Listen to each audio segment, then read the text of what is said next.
शांति के, युद्ध के अपने अपने नियम होते हैं। शांति काल में, जब शांति काल चल रहा है, सब तरफ चारों तरफ अमन चैन है, आज से 20, 25, 30 साल पहले कोई इतना ज्यादा वैमनस्य नहीं था, इतना ज्यादा वैर नहीं था। मैंने तो वो देखा है समय के, मेरे छोटा सा गांव में जहां में नर्मदा किनारे हमारा बचपन निकला है, वहां पे मुस्लिम भी राम राम बोलता था आराम से, हमारे बुजुर्गों से मुस्लिम, और आज भी बोलते हैं वहां गांव में। उनको, हमको गांव में देख करके पता ही नहीं चलता था। दुर्गा माता के नवरात्रि के जुलूस निकलते थे, नवरात्रि के जुलूस में मुस्लिमों का अखाड़ा भी साथ में चलता था। ये क्या हुआ है एकदम से ऐसा जहर फैला? दो चीजें हुई, एक तो उधर से उग्र विचारधारा आई अरब से, जो उनके अपने राजनीतिक कारणों से आई, और दूसरा क्या हुआ कि दूसरा इस देश में जो वामपंथी थे उन्होंने षड्यंत्र बुने, उसने इन लोगों को और ज्यादा भड़काया। अब ठीक है, उनकी विचारधारा है, उनका अपना सोच है, वो अगर विनाश को प्राप्त होना चाहेंगे तो विनाशकारी कर्म करेंगे। हमको क्या करना? हमको जो हमारे अधिकार में है वो करना। हमको ये करना है कि आप सचेत रहो। सबसे बड़ा काम जो आप कर सकते हो, सचेत रहो। युद्ध काल में आपका सचेत रहना सबसे ज्यादा आवश्यक। आपके धर्म के ऊपर किसी भी प्रकार का आक्रमण हो, आपको सहन नहीं करना चाहिए। आपके देवताओं का, आपके प्रतीकों का, आपके प्रथाओं का, आपके आत्मसम्मान का किसी भी प्रकार से, कितना भी बड़ा कलाकार हो, कितना भी बड़ा विद्वान हो, तत्काल बहिष्कार करो, तत्काल बहिष्कार करो। विडंबना यह होती है कि दो दो टके के ये नाचने गाने वाले हमारे धर्म के विरुद्ध, हमारे देवताओं के विरुद्ध, हमारे गुरुओं के विरुद्ध कुछ भी बोल देते हैं, और उसके बाद में हम इन्हीं की फिल्में देखने जाते हैं और इनको करोड़ों रुपए कमा के देते हैं। ये क्यों परवाह करेंगे हमारी? ये युद्ध में शत्रु के साथ है। हम ही तो जाते हैं अपनी बीवी बच्चों को लेकर के, हम ही 500-500 रुपए की टिकट खरीदते वहां जाकर। कोई मर जाओगे क्या इनकी फिल्में नहीं देखोगे?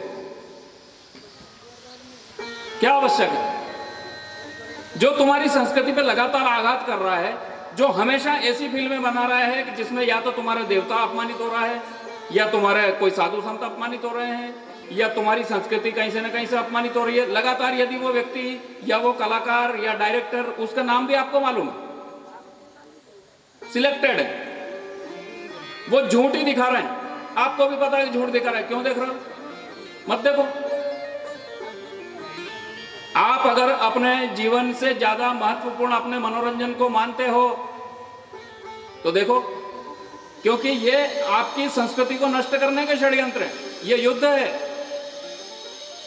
सांस्कृतिक धरातल पे चल रहा है युद्ध, वैचारिक धरातल पे चल रहा है युद्ध, भावनात्मक धरातल पे चल रहा है। ऐसे ऐसे सीरियल बनाए हैं जिनमें विवाहेतर संबंध बहुत आराम से हो रहा है।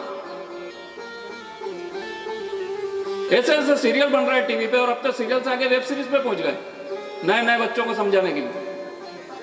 20 साल से सीरियल देख रहा हूं, मैंने तो नहीं देखा कभी, लेकिन उन सीरियलों के जो कैरेक्टर रहते हैं वो कभी कभी वो लोगों की बातचीत में समझ में आते हैं। उनमें मतलब कि एक स्त्री जो है वो जिस व्यक्ति की पत्नी है उसके अलावा बाकी सबके साथ घूम रही फिर रही, और उसके इतने उटपटांग संबंध, और उसमें ऐसे अजीब अजीब से जाल। और मैं उस तब से देखा, 20 साल से मैं उन जो लोग देखते थे, मैं उनको ये देखता था, मैंने कहा देखते क्या लोग इनमें, मुझे यही समझ में नहीं आता हो कि ये कान की बाली और बिंदियां और साड़ी और ये बड़ी अच्छी पहनती है, तो वो देख रहे हैं।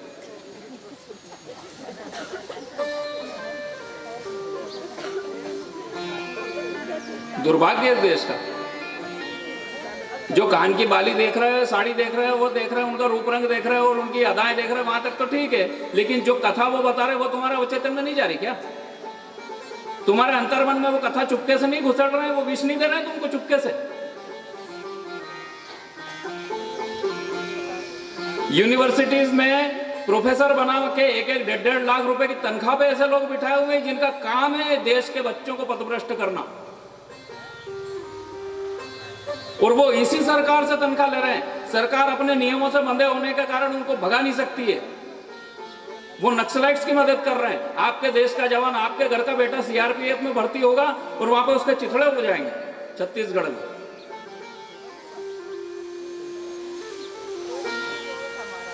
और जब उसके चिथड़े उड़ जाएंगे तो ये जेएनयू में दिए जलाएंगे, ये जेएनयू में उसको सेलिब्रेट करेंगे, कहां मजा आ गया, हमारी क्रांति सफल हो गई।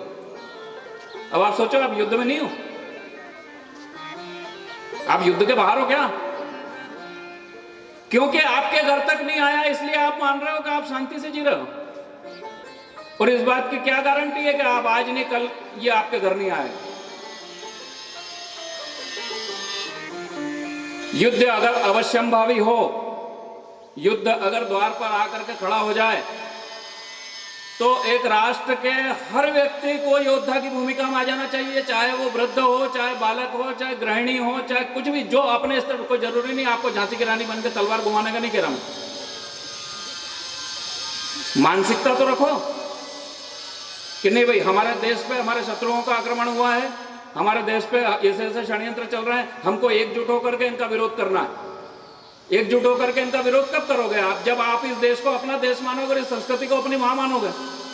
मेरे जो मित्र हैं और मेरे जो परिजन हैं, जो इन संस्कृति विरोधी गिरोहों के कलाकारों की फिल्में देखने जाते हैं, उनसे मैं प्रश्न करता हूं, तो मेरे अपने लोगों में मेरे बहुत सारे शत्रु हैं।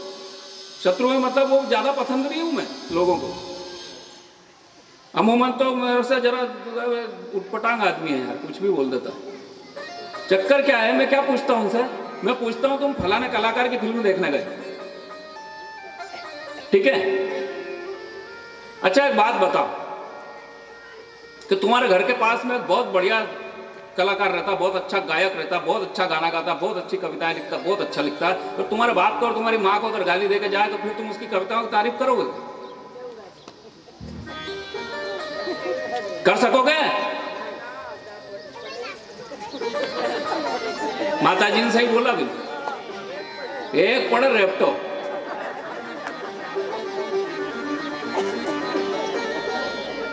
तो ये रेप्टो जो है नी, ये वहां पढ़ना चाहिए बंबई में, जो बोले उसके पढ़ना चाहिए, और ऐसे नहीं पढ़ना चाहिए। रेप्टा मारने का टाइम नहीं है, आर्थिक रूप से पढ़ना चाहिए। आप यहां बोल दोगे कि रेप्टा पढ़ना चाहिए, वहां उसकी फिल्म 500 करोड़ कमा रही है, वो कम प्रभाव करेगा तुम्हारी? अरे लाओ